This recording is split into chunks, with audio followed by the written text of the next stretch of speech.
wonder how crucial it is to make reads in No Limit Texas Hold'em?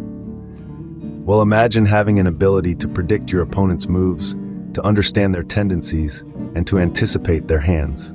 That's the power of making reads. The first step towards mastering this art is pre-flop observation. It's all about studying your opponent's starting hands.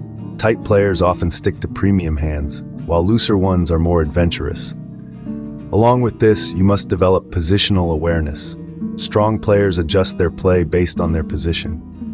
Another important aspect to observe is bet sizing. Larger bets might indicate stronger hands, whereas smaller bets might suggest speculative hands or bluffs. The next step is post-flop analysis. Keep an eye out for continuation bets. Does your opponent consistently bet after leading pre-flop? And how do they react when faced with resistance? Also, observe how they play on different streets, the flop, the turn, and the river.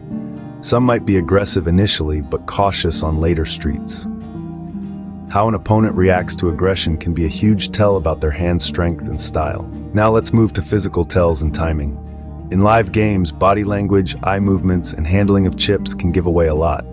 Online or in person, the speed of a decision can indicate confidence, uncertainty, or deception. Betting patterns and history are also key to making reads. Players often fall into patterns, and recognizing these patterns can help anticipate future actions. Pay close attention to hands that reach showdown to understand what ranges players are betting or calling with. Psychological factors play a significant role too. Players on tilt or showing frustration may play more recklessly. Also, your image in the eyes of your opponents can affect their actions against you, just as their image should affect your decisions. Lastly, consider stack sizes and the stage of the tournament. Short stacks might play more desperately, while deep stacks might take more liberties. In tournament play, the stage of the tournament, blinds, and bubble dynamics significantly influence player behavior. But how to implement all this? In online play, use the note-taking feature to track observations, and in live play, mental notes or discrete note-taking can be useful. Instead of trying to pin an opponent on a specific hand, consider a range of hands they could be playing based on your observations. And always be prepared to adjust your reads as new information comes in.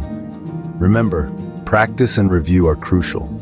Regularly review hands, especially those that reached showdown, to evaluate the accuracy of your reads. Discuss hands and strategies with other players to gain different perspectives and improve your ability to make reads. Reading opponents in poker is a complex and nuanced skill that improves with experience. This framework is not exhaustive, but it provides a solid foundation for developing effective reading abilities in No Limit Texas Hold'em. So keep practicing, keep observing, and keep winning.